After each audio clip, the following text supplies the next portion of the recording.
8, 15 और 17 हो सकता है। आपने पढ़ा था 7, 24 और 25 हो सकता है। तो मैंने आपको ऐसी संख्याएं लिखाई थी। बिल्कुल आपने पढ़ा था 20 का वर्ग 20 400, 21 का, और 21 के बाद कौन 29 था। बिल्कुल ये आपके पाइथागोरस त्रिक थे, अर्थात समकोण त्रिभुज की भुजाओं का अनुपातिक मान भी बता सकते हो आप। बिल्कुल हाँ, इनका कोई गुणज भी हो सकता है। आप 2 से गुणा कर दीजिए, सभी को 3 से कर दीजिए, बिल्कुल आ जाएगा। तो देखिए आगे चलते हैं, यहां तक ओके क्लियर है। ये आप याद भी कर लेना भैया, बहुत काम आएंगे आपकी जी। अगर आप त्रिकोणमिति पढ़ोगे ना तो वहां तो बहुत ज्यादा काम में आएंगी। बिल्कुल हाँ, चलो नेक्स्ट अगले प्रश्न की ओर चलते हैं जी। देखिए आपके पास एक प्रश्न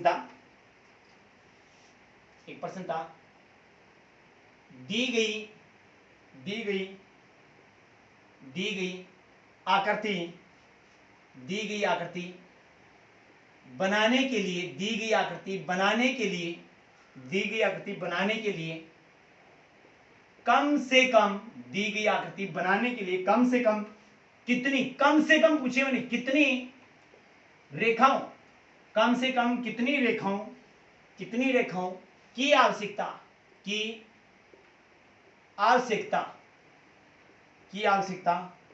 होती है। ये मेरा आपसे एक प्रश्न था और आकृति मेरी ये थी। बिल्कुल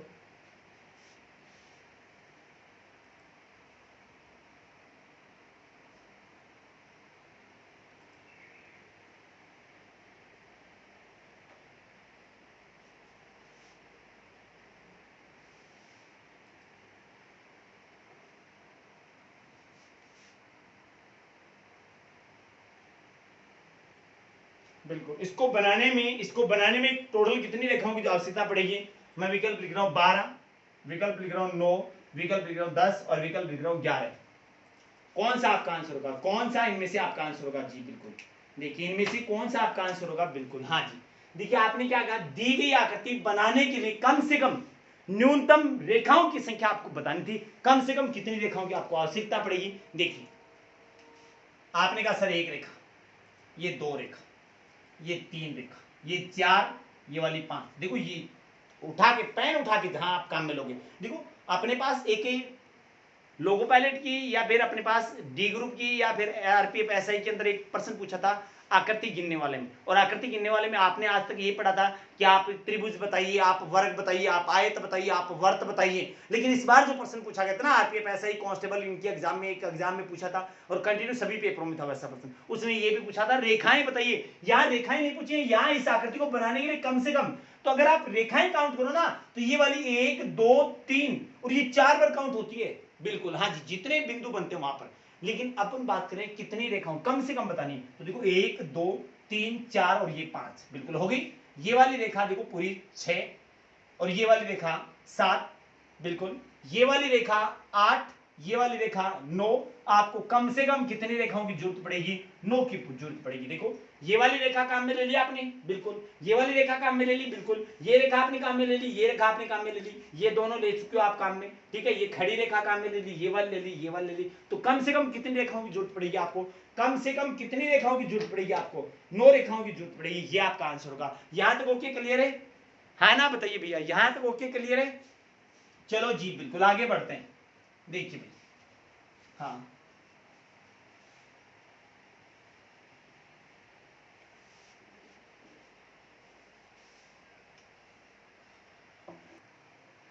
देखिए एक प्रश्न और देखते हैं हम, एक प्रश्न और देखते हैं। प्रश्न ये था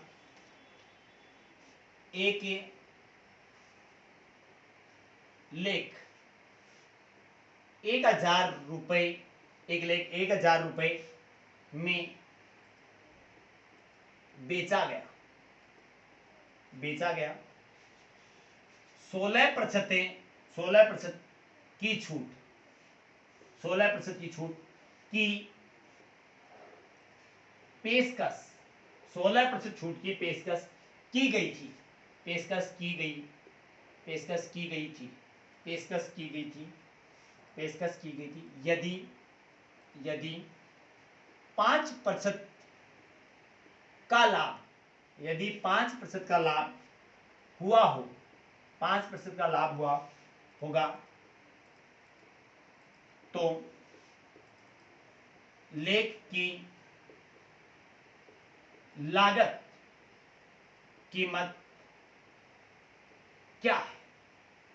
1,01,000 रुपए में बेचा गया था, ऐसा उसके ऊपर लिखा था कि 1,000 रुपए उसके एमआरपी, उसको बेचा जाएगा 1,000 रुपए में। देखो 1,01,000 रुपए में बेचा जाएगा, बिल्कुल 16% की छूट की पेशकश कर रहे हो, इस 1,000 पर आप 16, बिल्कुल ये बेचा गया नहीं, बेचा जाएगा, ऐसा उस पर लिखा था, बेचा जाएगा, बेचा जाएगा। ये कोई ग्राहक करे 1,01,000 रुपए में बेचा जाएगा, 16% की छूट की पेशकश की गई थी। यदि 5% का लाभ हुआ होता, देखो आप करो एमआरपी, उसकी एमआरपी अंकित मूल्य था उसका क्या 1,000 रुपए, 1,000 रुपए पर वो बंदा क्या करता है 16% छूट मांगता है, 16% क्या करता है छूट मांगता है। तो 100 में से 16 कम हो जाएगी, कितने परसेंट में बेचेगा 84% हटाएंगे तो बटा कौन 100, 84% में बेचने की पेशकश करता है। यदि 5% का लाभ लेता है तो आप देखो आपने इसमें बेचा था, 16% छूट की पेशकश करता है, इसका मतलब 16% छूट भी देने की बात कर रहा है, ठीक है, 84% में बेच दिया। अब देखो 5% लाभ भी चाहता है, और लाभ कब मिलता है जब आप क्रय मूल्य पर क्या लेते हो 5% लाभ। इसका मतलब क्रय मूल्य का आप कितना वसूल करना चाहते हो 105%, 105% परसेंट हटाएंगे तो बटा कौन 100, ये 20 से ये 20 कैंसिल होगी, 21,484, 21,484, 21,5 और 5 से डिवाइड किया तो 5 दिन 200, तो आपका जो क्रय मूल्य है वो क्या हो जाएगा, 2 को गुणा कीजिए 4 से, 4 दूनी 800 रुपए, तो उस वस्तु का जो क्रय मूल्य होगा वो कितना होगा 800 रुपए होगा। बिल्कुल यहां तक ओके, क्लियर है। देखिए आपने कहा 1,000 रुपए में बेचे जाने की वो बात कर रहा है कि इसको 1,000 रुपए में बेचेंगे, 16% की छूट की पेशकश से की जाती है, तो 16% छूट भी देना चाहता है, लेकिन फिर भी 5% का लाभ लेना चाहता है। तो उस लेख की लागत कीमत क्या थी, तो उस लेख को आपने उसको कितने बेचा था, उसका लागत मूल्य क्या था 800 रुपए था, ये आपका आंसर होगा। यहां तक ओके, क्लियर है, हाँ ना बताइए भैया, यहां तक ओके। चलो आज की वीडियो में इतना ही। आज का वीडियो आपको कैसा लगा आप कमेंट बॉक्स में हमें जरूर बताइएगा। यदि वीडियो आपको पसंद आए तो इसको लाइक और शेयर जरूर कीजिएगा। मिलते हैं एक नई क्लास में कल, तब तक के लिए धन्यवाद। जय हिंद, जय भारत।